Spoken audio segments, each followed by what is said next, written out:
अस्सलाम वालेकुम। आप देख रहे हैं खरी बात लुकमान के साथ। मेरा नाम मुबश्शिर लुकमान है। पीर से जुमेरात दुनिया न्यूज़ आपके लिए लेके आता है एक नया प्रोग्राम नए मौजू के साथ। आज का प्रोग्राम शुरू करने से पहले आपको मैं बता दूं कि आज का प्रोग्राम सिर्फ आप लोगों की आरा पे बेस्ड है। आप लोग मुझे राय देंगे, बल्कि आज मैंने आपसे सोल्यूशन लेना है, राय भी नहीं लेनी है, कमेंट भी नहीं लेना है। प्लीज़ मुझे, अब मसाइल तो सारों को पता है, आपको भी पता है और मुझे भी पता है, और हम रोज़ बताते हैं, तो रोज़ आप वही सुनते हैं। आपको लीडर्स भी जो हैं आपके वो मसाइल बताते हैं। अब हल बताने का वक्त आ गया, सोल्यूशंस बताने का वक्त आ गया, क्योंकि पाकिस्तान एक ऐसे चौराहे पे आके खड़ा हो गया है कि वहाँ पे लगता ही है कि हर रास्ता जो है वो किसी न किसी तबाही की तरफ लेके जा रहा है। ऐसा हमें कौन सा रास्ता अब इख्तियार करना है कि international community, international league of Nations, international जो कंट्रीज़ हैं, सिक्योरिटी काउंसिल वगैरह जो हैं, हमारे हमसाया ममालिक जो हैं, हमारे रीजनल ममालिक जो हैं, वो हम पे एतबार भी करना शुरू करें। क्योंकि आपको मैं फैक्ट बता रहा हूँ कि हम पे कोई एतबार नहीं कर रहा, हमारी कोई बात ना सुन रहा है, ना उसको कोई मान रहा है। हम जो भी कहते हैं उसके खिलाफ कोई ना कोई उलट चीज़ यहाँ पे सामने निकल आती है।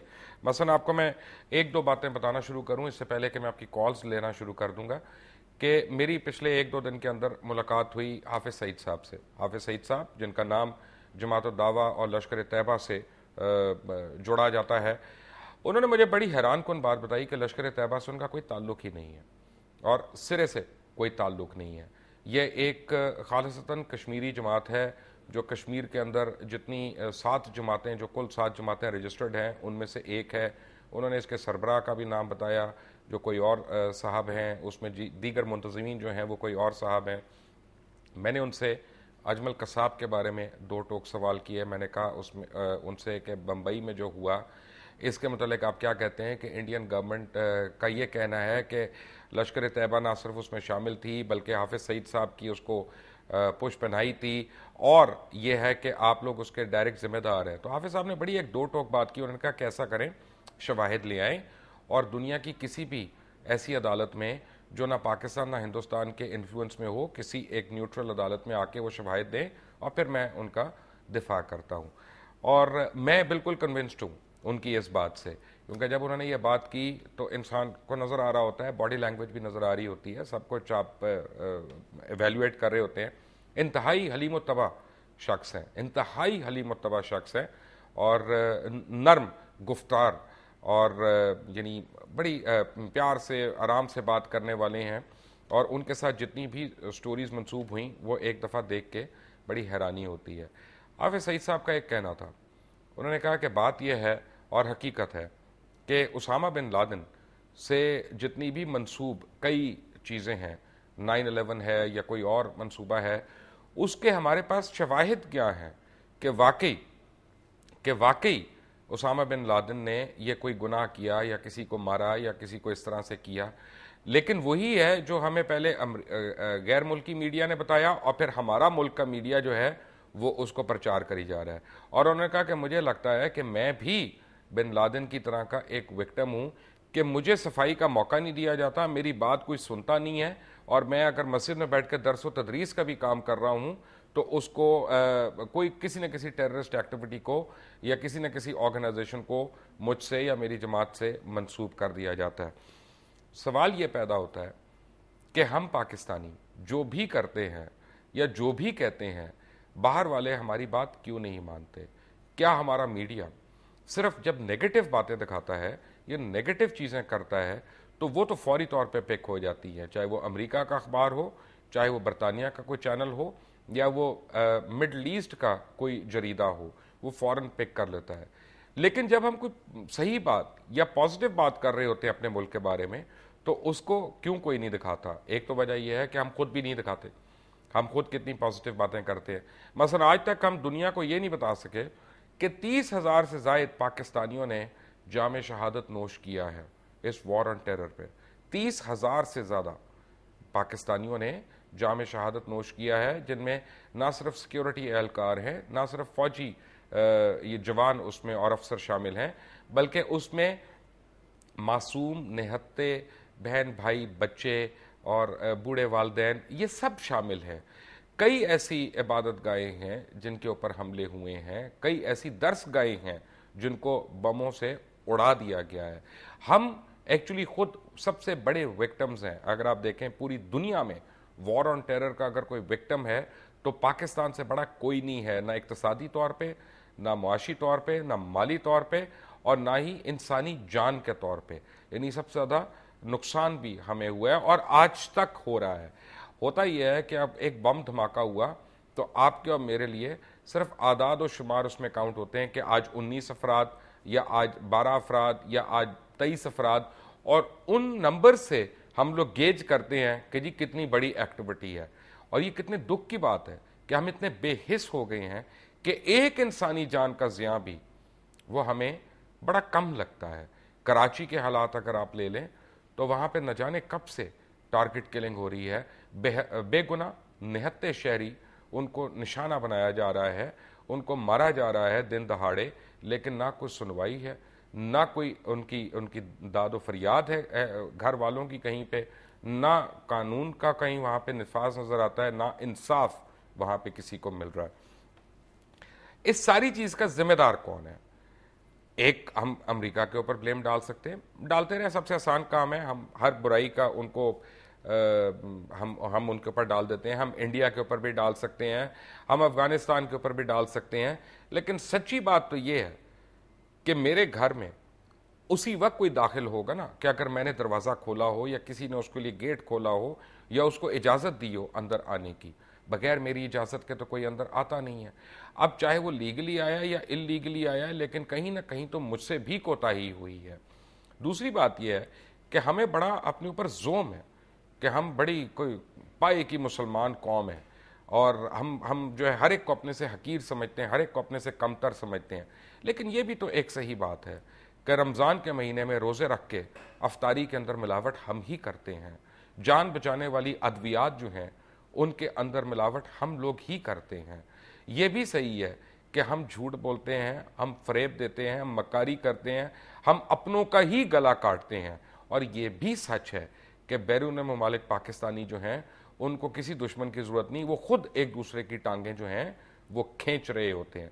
अगर आप किसी और कम्युनिटी को वहाँ पे देख रहे हो तो वहाँ पे आप क्यूबन्स को देखें, हिस्पैनिक्स को देखें, इंडियंस को देखें, ये अपनी अपनी कम्युनिटीज़ को सपोर्ट करते हैं। लेकिन हमें अल्लाह ताला मौका दे तो हम जिसकी लगी लगाई है उसको भी फारिग करा देंगे। यही हमारे हुक्मरानों का भी हाल है कि वो आज हुकूमत में हैं तो वो हर किस्म के उनके पास एक्सक्यूज़ है। आज अगर वो अपोजिशन में है तो उनको हुकूमत की कोई बात सही नहीं लग रही होती, बल्कि जब वो हुकूमत में होते हैं तो जाके कहते हैं कि हमारे तो फिगर्स ही फस्ड हैं, हमारी तो इकॉनमी ही खोखली है, हमारी तो यानी जो मईशत है वो तो 2 नंबर हमने आपको बताई हुई है, वो असली बात तो हमने बताई नहीं। उसके नतीजे में क्या होता है कि जितनी इन्वेस्टमेंट होती है इस मुल्क में रुक जाती है, जितना कारोबार ज़िंदगी हो रहा होता है वो ख़त्म हो जाता है। Fact of the matter is कि आज की दुनिया में सिर्फ एक प्रोवर्ब चलेगा, को एग्जिस्टेंस और नो एग्जिस्टेंस। या सबके साथ मिलके रहना पड़ेगा या फिर कोई भी नहीं रहेगा। हम कितनी देर तक अपने लिए और कई दफा झूठ के ऊपर बेस्ड चौमुखी खेलते रहेंगे? क्या वाकई ये सही बात है कि हमने ब्लेम सिर्फ अमेरिका को देना है, ब्रिटेन को देना है, इंडिया को देना है, अफगानिस्तान को देना है, या हम भी किसी तरह से जिम्मेदार हैं? पहले कॉलर मेरे पास इस वक्त एजाज हैदर आवान है, चकवाल से आपका ताल्लुक है। जी चकवाल, अस्सलाम वालेकुम। जी अस्सलाम वालेकुम मुबशर भाई, क्या हाल है? मैं अल्लाह का शुक्र, आप खैरियत से हैं? आपकी बातें बहुत प्यारी हैं जब भी आप करते हैं, लेकिन शायद कि ये अगर किसी को असर हो जाए, हमारी अवाम को भी हो जाए, हुक्मरानों को भी हो जाए। आमीन। जहाँ तक हुक्मरानों की बात है, हुक्मरानों के साथ साथ हम अवाम का भी इतना ही कसूर है जितना कि हुक्मरानों का है। जी। वो इसलिए क्योंकि हम वो सहते जाते हैं, हम पे कोई जुल्म करे, कोई रोज की रोज हमें वो इसमें कीमतों में बढ़ावा दे, तेल में दे, जिस किस्म का भी है हम सह लेते हैं। अच्छा, जब वही बात आ गई अपोजिशन वाले, जब नवाज शरीफ और इन लोगों की दूसरे तीसरों की हुकूमत होती है तो वो अपने आप को वो बड़ा नेकतर बताते हैं। जब वो अपोजिशन में आ जाते हैं वो ऐसा करते हैं, आप पीपी वाले हैं वो नेक बन रहे हैं, जब वो इनकी जगह आ जाएंगे वो इसी तरह करना शुरू कर देंगे। असल बात यही है कि हम अवाम जो हैं जब तक हम उठेंगे नहीं, इनको जगाएंगे नहीं, हम ऐसे वोटर को जितने हमारे साथ दोस्त अहबाब हैं, मोहल्ले में हैं, गांव में हैं, जिले में हैं, उनको ये बात कराएंगे कि भाई आप ऐसे लोगों को वोट दें जो कल हमारे लिए भी कुछ देखें, अवाम की कोई सोचे। जब ये लोग वहां चले जाते हैं, असेंबलियों में, सेनेट में चले जाते हैं, इनके पास कोई बंदा चला जाता है, उनके पास टाइम नहीं होता, वो मिल नहीं पा रहे जी, आगे उनकी मीटिंग चल रही है जी, आज वो साहब यहाँ पर है नहीं, तो वो आवाम जिसने उनको राइट, थैंक यू एजाज साहब, थैंक यू। छोटी छोटी हम बात करेंगे एजाज साहब, ताकि बाकी मुख्तलिफ लोग जो हैं वो इतना डायल करने की कोशिश कर रहे हैं तो उनकी भी हम आरा ले सकें। खालिद बेग साहब मुल्तान से हैं। जी बेग साहब, अस्सलाम वालेकुम। पहले तो मैं थोड़ा नाराज ना होइएगा, आपकी तारीफ कर दूं कि आप हमेशा मुख्तलिफ रूटीन से हट के मौजूद लेके आते हैं और आज का मौजू भी जरा हट के है। Thank you very much. इसमें नाराज क्यों है? हाल ये है कि हम उस कुकर की तरह हैं, मुर्गे की तरह, जो मट्टी उड़ाते हैं और अपने सर पे डालने के लिए।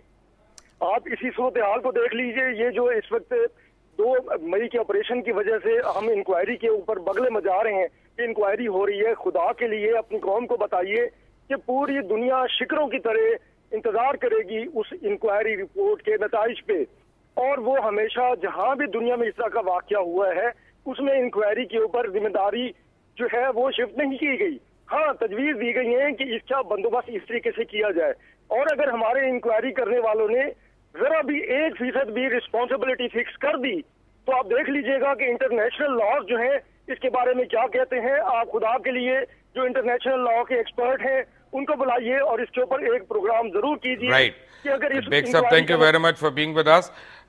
मैं बेग साहब आपसे किसी हद तक मुत्तफिक नहीं हूं। उसकी वजह यह है कि अगर पार्लियामेंट का ये ख्याल है कि इंक्वायरी होनी चाहिए तो इंक्वायरी होनी चाहिए। अगर और इंक्वायरी तो फौज ने वैसे ही शुरू कर दी है, इंटरनल किस्म की। देखें, अगर तो ये वाकया सच है या अगर ये वाकया सच नहीं भी है, दोनों सूरतों में कहीं ना कहीं तो सिक्योरिटी लैप्स हुआ है और उसकी इंक्वायरी जरूर होनी चाहिए।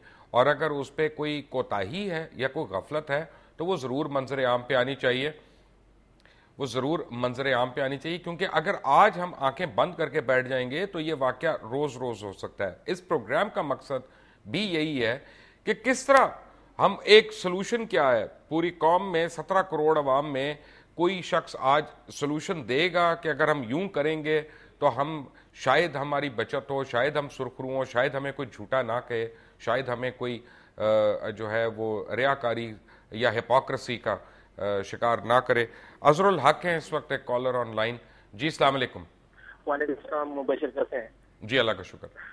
मुबशर, मैं कोहटा रावलपिंडी से बात कर रहा हूँ और मैं बिल्कुल टू द पॉइंट बात करूंगा जी। मैं तकरीबन 13 साल बाद पाकिस्तान आया हूँ और आफ्टर बिकॉज ऑफ मेरी हेल्थ की वजह से जी। लेकिन और अब मैं इस टाइम कोहटा रावलपिंडी में हूँ और मैं जो कुछ मैं देखा, आपने सिर्फ सोल्यूशन की बात की है और मैं सोल्यूशन की ही बात करूंगा। हमारे पास अल्हम्दुलिल्लाह सब कुछ है और आपकी एक बात से मैं बिल्कुल एग्री नहीं करता कि बाहर के लोग जो है एक दूसरे की टांग खींचते हैं। हम लोग जब पाकिस्तान को वहां पर बहुत ज्यादा जो है हम अप्रिशिएट करते हैं और हमें शायद आप पाकिस्तान जो यहाँ पर लोग मौजूद हैं उनसे ज्यादा हमें पाकिस्तान की फिक्र होती है। और नंबर 1, नंबर 2 जो है हमारे पास सोल्यूशन क्या है? सोल्यूशन हमारे पास सिर्फ एक है, जो मैं यहाँ पर आकर मैं आफ्टर द 1 ईयर में अपना जो चीज मैंने फील की है वो ये है कि हमारे पास हम सिर्फ और सिर्फ सही जगह पर सही बंदे को बिठा दें। हमारा सबसे बड़ा मसला ये है कि हम गलत पोजीशन पे right. Thank you very much Azhar साहब। बात यह है कि वो सही बंदा कौन है, मैं हूं या आप हैं, और हम कितनी जगहों पे बैठेंगे। लेकिन बात यह है कि वो तो आपको एक SOP उस तरह की बनानी पड़ेगी कि सही बंदे खुद ब खुद सिस्टम जो है स्पेट आउट करे। पहले हम सिस्टम को तो अपने सही करें। When we come back from a break आपसे भी सॉल्यूशंस लेंगे। Take a break.